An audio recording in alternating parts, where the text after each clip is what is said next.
Hola, hola, gente curiosa, estudiantes de relaciones internacionales, compañeros de lucha y entusiastas de la vida política en sociedad o alguno que otro intelectual. Hoy tenemos en el menú, boom, boom, boom, boom, la presentación de la doctrina política ateniense clásica, que abarca desde la crisis de la polis griega hasta sus consecuencias tanto políticas, económicas y filosóficas, así para llegar al surgimiento de nuevas formas de organización política. Por lo tanto, vamos a hablar de cómo la democracia más famosa de la historia antigua terminó haciendo boom, implosión. Sí, señores y señoritas, estamos hablando de Atenas, la cuna de la civilización, la madre de la filosofía, la inventora del teatro y, por lo visto, también del caos político.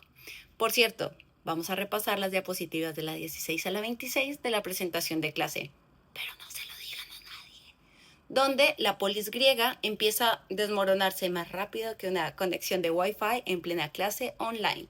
Y en esta parte de la clase vamos a profundizar en un momento clave de la historia política de Grecia, la crisis de sus polis. Analizaremos cómo la decadencia de Atenas y también de Esparta dio paso a un nuevo orden político marcado por el dominio macedonio y también el fin de la democracia ateniense. A lo largo de las diapositivas y a lo largo de estos próximos minutos vamos a ver cómo esos cambios económicos, sociales y militares transformaron las ideas de comunidad política. Entonces, como diría Luisito, vamos a darle, o como diríamos en España, vamos allá, a darle caña. Empezamos por allí con la guerra del Peloponeso. Atenas y Esparta quedaron como esos amigos que discuten tanto que ya ni recuerdan por qué empezó la pelea. ¿Y qué fue esa guerra? Básicamente una guerra civil a lo grande entre las dos potencias griegas. Atenas, la potencia marítima, democrática, comerciante y amante del debate, contra Esparta, la potencia terrestre, militarista y amante de los abdominales. Esta es una guerra que duró casi 30 años, va del 431 al 404 a.C. y arrasó con todo lo que tocó, ciudades, cosechas, alianzas e incluso la paciencia de todos. En resumen, al final Esparta ganó, pero fue una de esas victorias que salen tan caras que parecen derrota. La economía griega se hundió, las polis quedaron exhaustas y la democracia ateniense nunca volvió a ser la misma. Digamos que la guerra del Peloponeso fue el principio del fin de la polis clásica. A partir de ahí, todo fue cuesta abajo. Menos ideales, más deudas y un país entero de modo reiniciar civilización. Y dale clic ahí a reiniciar. Atenas y Esparta quedaron como esos amigos que se pelean por quién paga la cuenta y al final ninguno puede hacerlo. Atenas perdió su imperio y su democracia quedó tambaleando. Esparta ganó, pero demostró que solo sabía mandar soldados y no administrar una polis, estado. El resultado, todos agotados, pobres y sin liderazgo. La polis, ese modelo ideal de comunidad ciudadana, empezó a parecerse más a un grupo de WhatsApp lleno de discusiones que a lo que sería una democracia funcional. Por lo tanto, las ciudades griegas competían entre sí como si fueran franquicias de Starbucks. Cada una quería ser la más libre, la más culta o la más poderosa, pero ninguna entendía que sin cooperación no hay negocio. Así que, bien, la famosa participación ciudadana se convirtió en una pelea de egos, la lucha titánica entre quién es más fuerte, quién es mejor. La ideal de la polis se fue desinflando y lo que quedó fue mucho discurso y poco consenso. Sí, básicamente Twitter antes de Twitter. Y eso que ahora ya no es Twitter porque X. Atenas entró en modo crisis, las tierras estaban destruidas, el comercio colapsado, la gente endeudada. Esto es que entró en modo crisis total. Después de 30 años de guerra, sí, así es, 30 años de guerra, las tierras estaban arrasadas y el comercio marítimo, que era su fuente principal de riqueza, estaba hecho polvo y las arcas del Estado completamente vacías. Sí, nada por aquí. Imaginen una ciudad que había vivido del turismo, la exportación, de los tributos y de repente pierde todo eso. El resultado, A lo mejor lo conocemos de un pasado cercano. Paro, deudas y descontento social. Mientras tanto, los ricos seguían bien acomodados, con sus propiedades intactas y su influencia política completamente asegurada. Pero los pobres, en cambio, veían cómo sus campos eran confiscados o en algunos casos hipotecados para pagar impuestos. Y claro, los esclavos seguían siendo la base del sistema productivo, pero sin voz ni derechos. Eran literalmente la mano de obra silenciosa que sostenía el milagro democrático. En ese contexto aparece un fenómeno bastante interesante. Estamos hablando del fenómeno típico de la crisis griega, que se comenta como la estasis. Sí, que no es éxtasis. ¿Qué significa? Básicamente la división interna, la guerra civil o conflicto de facciones. Ya no era Atenas contra Esparta. Ahora estábamos tratando de atenienses contra atenienses. Los aristócratas querían restaurar el poder de unos pocos y los demócratas radicales pedían más participación popular. Y cuando todos creen tener la razón, bueno, al final nadie la tiene. El resultado fue una montaña rusa política. Golpes de Estado, contragolpes, purgas, venganzas y asambleas cada vez más caóticas. Por momentos, Atenas parecía más un reality show político que la curva de la razón. Un día gobernaba una oligarquía, al siguiente una asamblea popular, luego llegaba un general con apoyo militar y lo tiraba todo abajo. La democracia ateniense se convirtió en una telenovela política, con giros inesperados, esos plot twists, con alianzas traicioneras, golpes de Estado y ciudadanos que votaban lo que les convenía ese día en votaciones improvisadas. Un poco suena a telenovela mexicana, ¿no? Sí, cada uno de los ciudadanos votaba según lo que más le convenía ese día y no según el interés común, que era el ideal de la democracia. Esto al final llevó a un sistema cada vez más inestable y bastante populista. Los ricos seguían ricos, los pobres cada vez más pobres y los esclavos, bueno, ellos seguían siendo esclavos. Nadie les preguntó nada. Un spoiler, no terminó bien. Sí, si queremos entender la economía griega, tenemos que empezar por una verdad incómoda. Todo el sistema descansaba sobre la base de la esclavitud.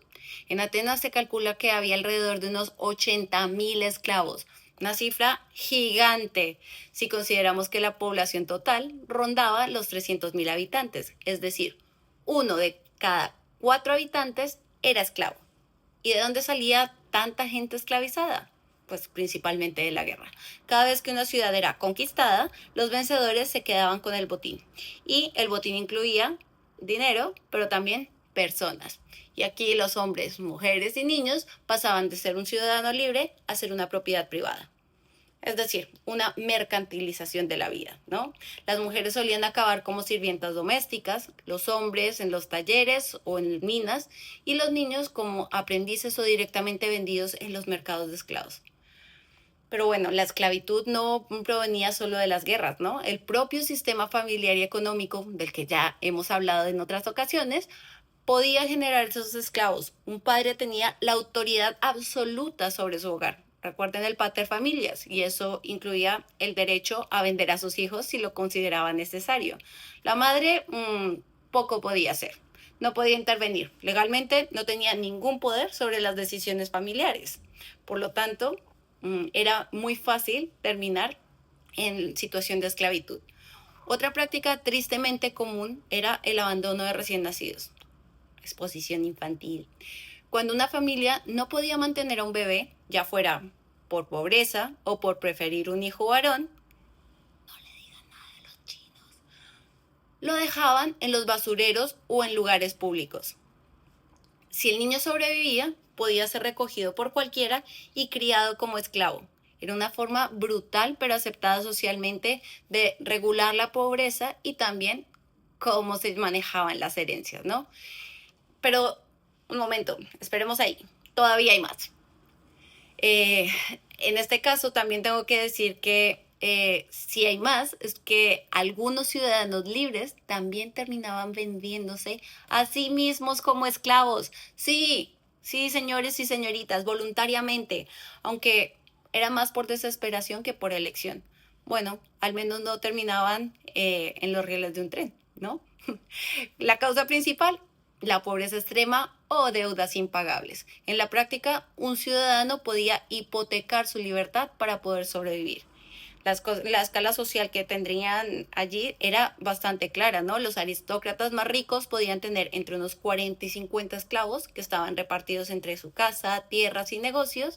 Las familias de clase media solían tener una docena que eran encargados de tareas domésticas o de talleres, y los ciudadanos más pobres, bueno, esos trabajaban ellos mismos sin nadie que los ayudara.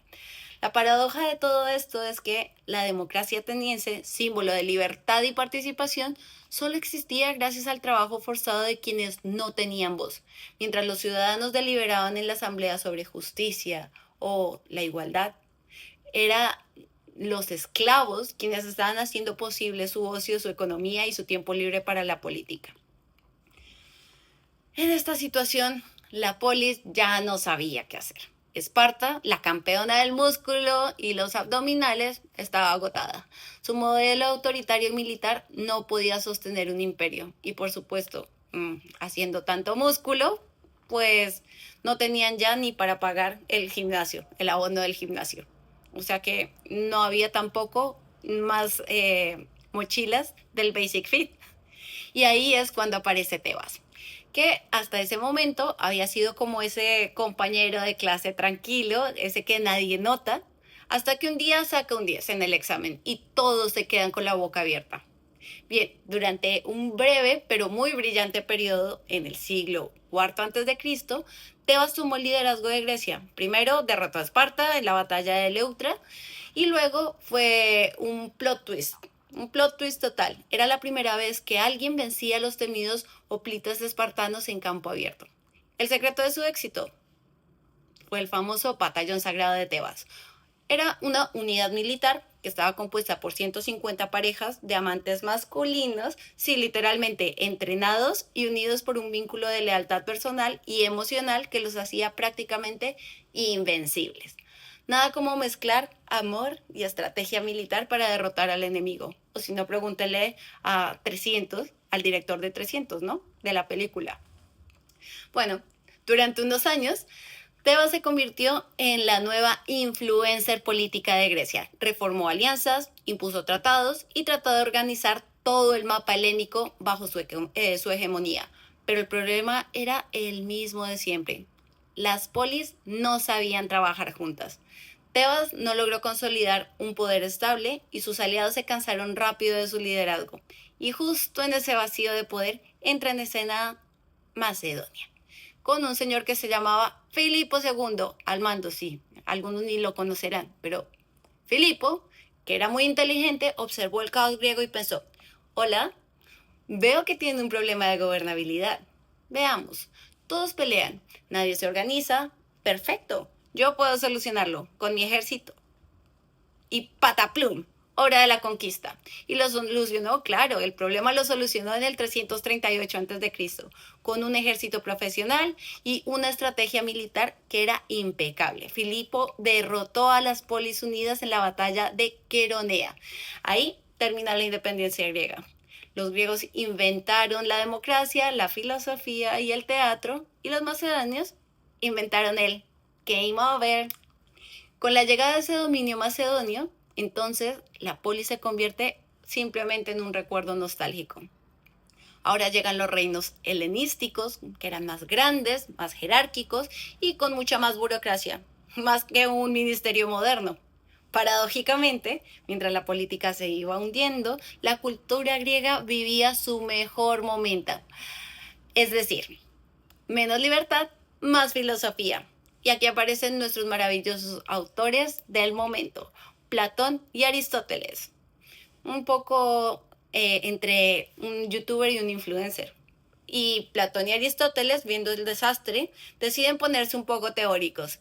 Si el pueblo arruina la democracia, habrá que ponerse filósofos o poner filósofos a mandar.